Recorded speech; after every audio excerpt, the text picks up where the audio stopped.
Historic Bodo Pact ensures surrender of all major NDFB factions of Assam. Over 1,600 rebels lay down arms.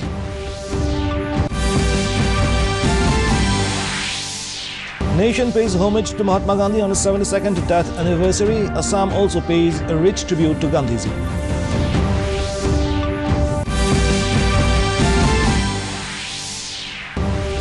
Tripura is progressing towards industrial development, says Chief Minister Biplab Kumar Deb.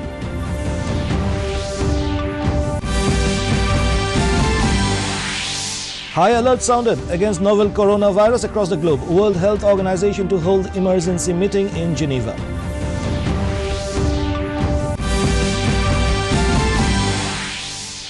And in sports, under-17 boys football of 65th National Games begins in Agartala. Good evening, viewers. Welcome to the Northeast News Bulletin. This is Hansraj, and now the details. In Assam, a total of 1,615 cadre of all the major factions of the National Democratic Front of Bodoland NDFB laid down arms before Assam Chief Minister Sarbananda Sonowal, along with 178 weapons, at a surrender ceremony in the Guwahati Medical College Hospital Auditorium in Guwahati today, following the signing of the historic Bodo Accord with the central and state governments in New Delhi on Monday. Finance Minister Dr. Himanta Biswa Sarma, BTC Chief Hagrama Mohilari, DGP Bhaskar Jyoti Mahanto, along with other officials and leaders of the four factions of Bodo and B. Sauragra are present at the arms laying ceremony. The NDFB factions, which have signed a peace treaty with the government, eschewed the path of violence and gave up arms and pledged to work for peace and development of Assam. Speaking on the occasion, Assam Chief Minister Sonowal welcomed the Bodo militants to the mainstream and urged them to contribute their might towards nation building. Sonowal thanked the Prime Minister Narendra Modi and Union Home Ministry Minister Amit Shah profusely for paving the way to the signing of the historic Bodo Pact, leading to today's surrender of NDFB cadres.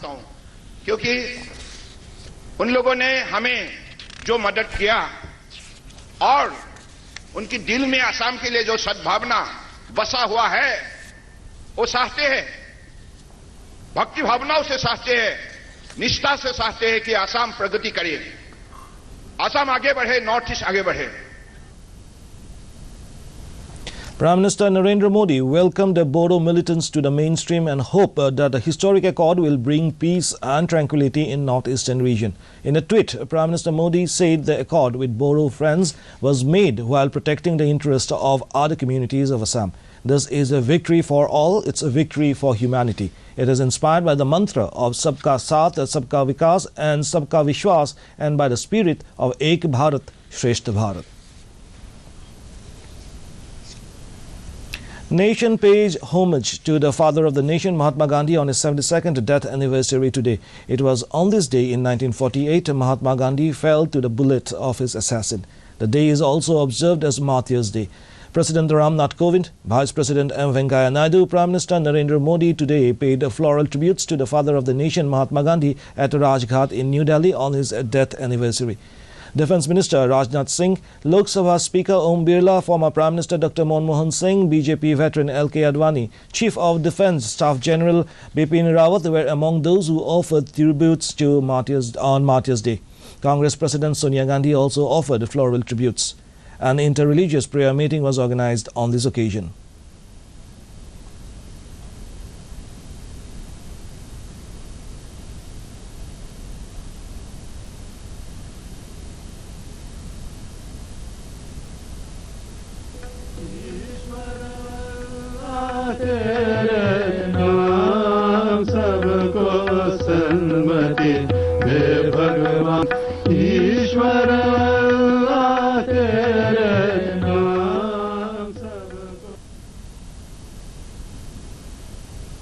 In his message on Martyrs' Day, President Kovind said in his final sacrifice, Gandhiji left a constant reminder for people, unconditional love, especially for the other.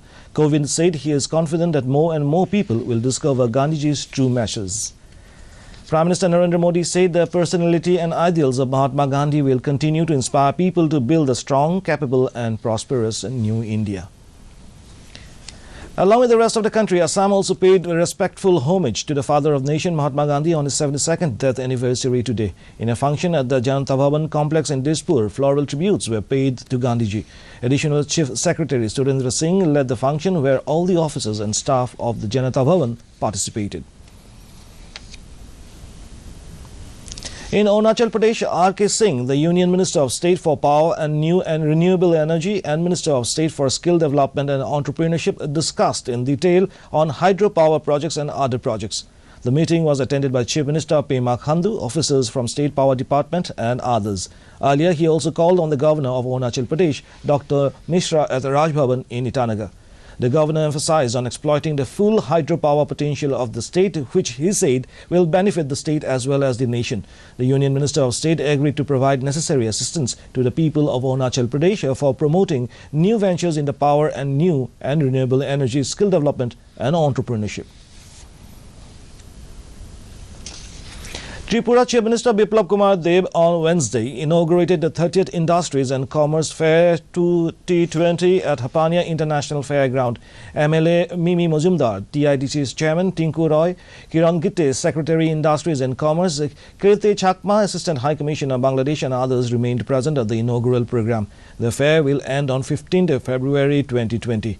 Addressing the gathering, Chief Minister said 164 local stalls, 26 government stalls, 47 international stalls, 45 national stalls are being set up this year in the fair, and the rising number of stalls show that there is industrial development in the state.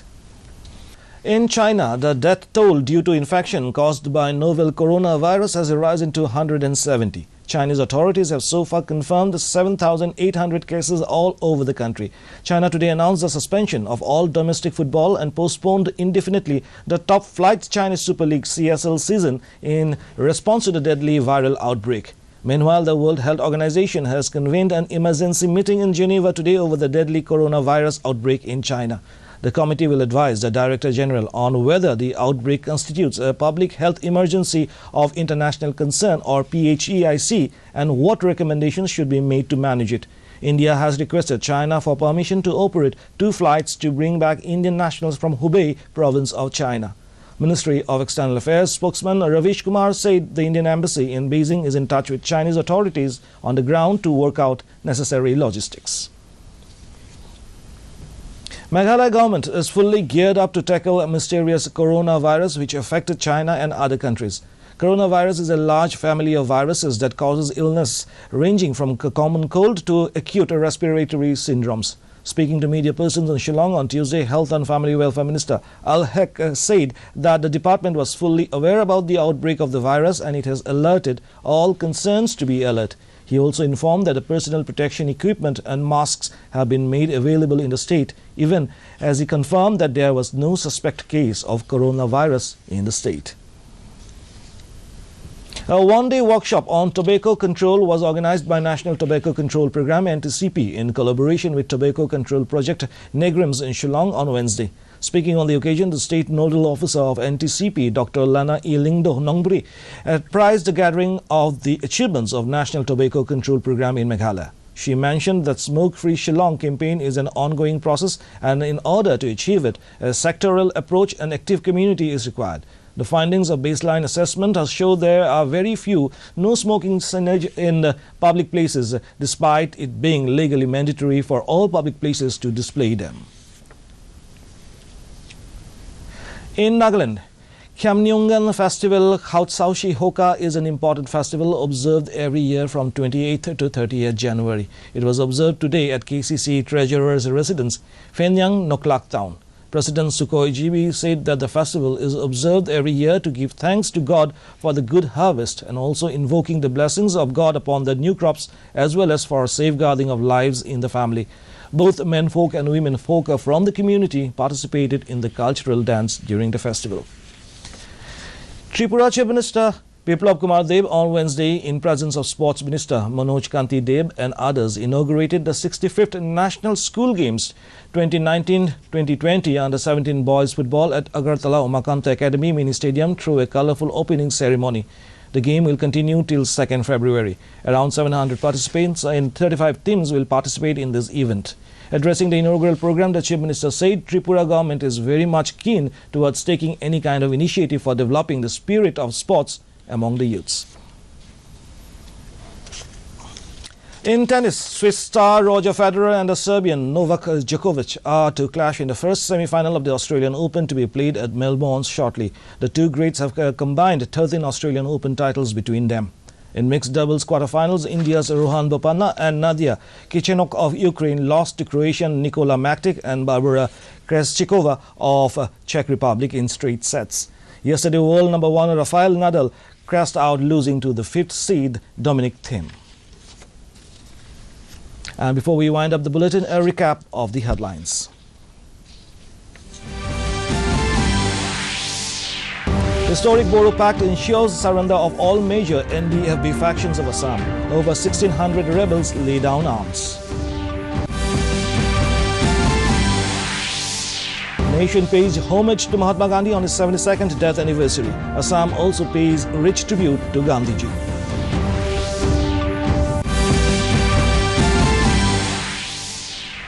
Tripura is progressing towards industrial development, says Chief Minister Biplab Kumar Deb.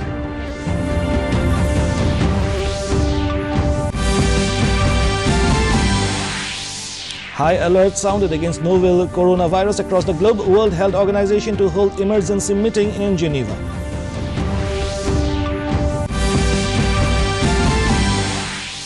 And in sports, under-17 boys football of 65th National School Games begins in Agartala. And that brings us to the end of this evening's bulletin. Thank you for tuning in. Namaskar.